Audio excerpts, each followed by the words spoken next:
Bonjour à tous et à toutes, j'espère que vous allez bien. Je suis heureuse de vous retrouver dans cette dernière vidéo de l'année.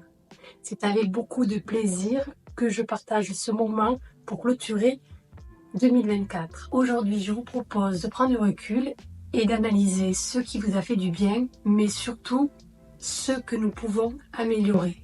2025 est enfin là, c'est l'occasion parfaite de définir des priorités ou des objectifs simples mais puissants qui nous aideront à atteindre la sérénité ou le mieux-être, ou communément appelé le bien-être. Alors installez-vous confortablement, prenez votre boisson préférée et découvrons ensemble les 10 priorités qui vous permettront de faire de cette nouvelle année une source véritable d'épanouissement. Premier objectif, réévaluer son alimentation. Ce premier objectif qui est de réévaluer son alimentation est sans aucun doute le plus important. Avant de nous plonger dans les projets 2025, il est important de réfléchir à ce que nous mettons dans nos assiettes. L'alimentation influence notre énergie, notre humeur, mais aussi notre santé.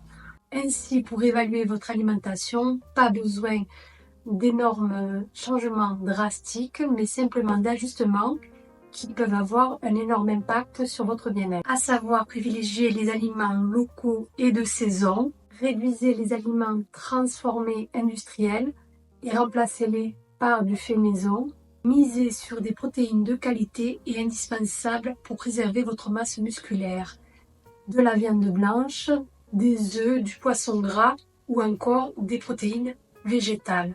Ajoutez des légumes à tous les repas, sous toutes les formes, cuits, crus, en smoothie ou en soupe. Ils apportent des vitamines, des antioxydants et des fibres. Réduisez votre consommation de sucre raffiné et privilégiez les alternatives naturelles telles que les fruits, le miel ou le sucre de yacon. Et enfin, hydratez-vous. L'eau est essentielle à notre corps. Il est recommandé de boire minimum 1,5 litre par jour. J'ai opéré ces changements au niveau de mon alimentation en 2024 et j'ai constaté une meilleure vitalité. Je me sens mieux dans mon corps, mais aussi une meilleure vitalité. Le deuxième objectif n'est autre que prendre soin de son sommeil. Le sommeil est le socle de votre santé. C'est pendant la nuit que votre esprit se repose, votre corps se régénère et que vos émotions se stabilisent. Créez une ambiance apaisante avant de vous coucher. Lire, méditer, éteindre les écrans 2 heures avant. Assurez-vous que votre chambre est propice au repos, qu'elle soit fraîche à 19 degrés, sombre, mais surtout calme. Et enfin, essayez de vous coucher, de vous lever à des heures régulières pour renforcer votre horloge biologique. Ce qui me concerne, c'est un point que j'ai du mal à réguler car j'ai tendance à dormir tard. J'ai du mal à couper avec les écrans. J'essaye depuis 1 à 2 semaines de me limiter et de couper le téléphone à partir de 20h. C'est pas une mince affaire, mais j'y travaille. En tout cas, je vous invite à le faire aussi. Pour calmer cette addiction et pour me détendre, je me rabats sur les podcasts dans lesquels on peut trouver d'innombrables sujets, mais surtout qui me permettent de me détendre et de m'endormir. Troisième priorité, faire de l'exercice régulièrement. On parle souvent d'activité physique type marche, vélo, natation, mais il est important de mettre en avant un point essentiel, le renforcement musculaire. Avec le temps passé 35 à 40 ans, nous perdons tous naturellement de la masse musculaire. Un phénomène que l'on a souvent tendance à négliger. Pourtant, cette perte de masse musculaire peut avoir des conséquences sur notre équilibre, notre vitalité, mais aussi sur notre posture.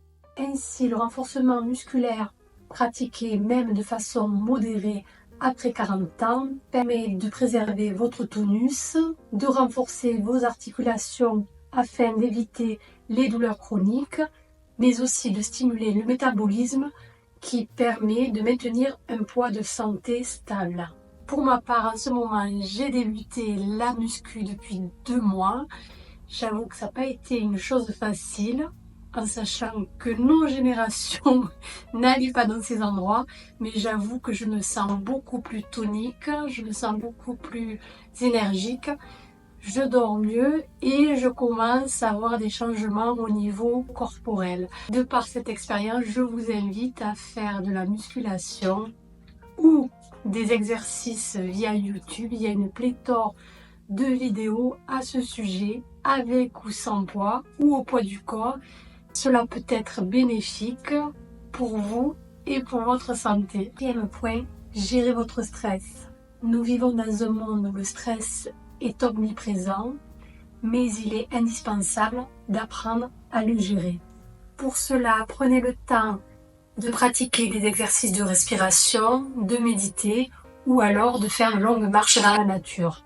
Mais aussi pour d'autres personnes, ça passera par la tenue d'un journal quotidien dans lequel ils exprimeront leurs émotions pour libérer leurs pensées et clarifier leurs objectifs. Pour moi, la méditation, ça ne marche pas, plutôt je dirais les prières.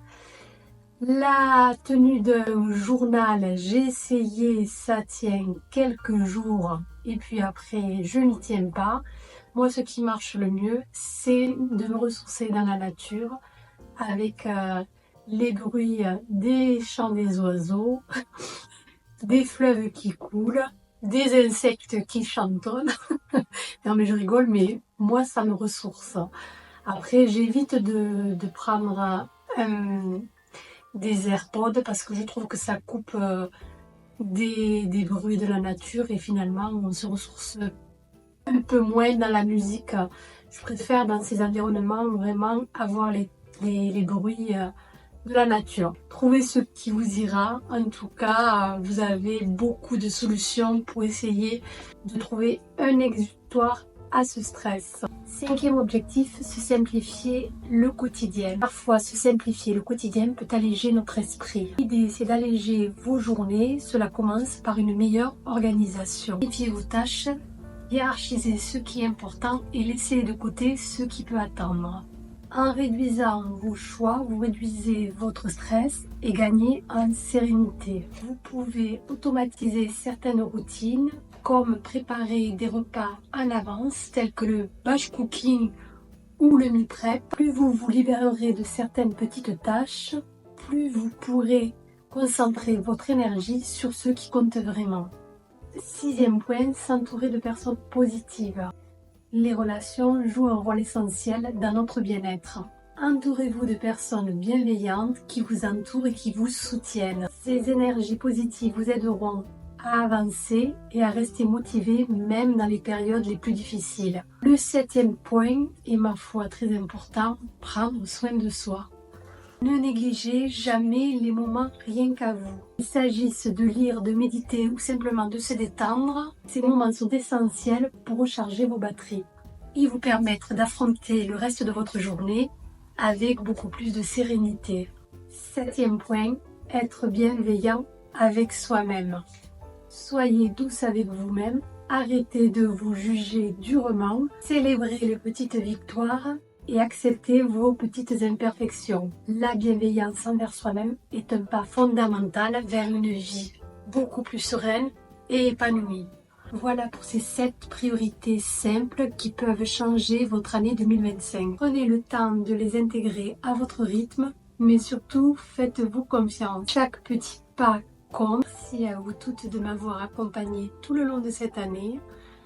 Je vous remercie pour tous vos likes et vos messages que je lis et qui me font grandement plaisir.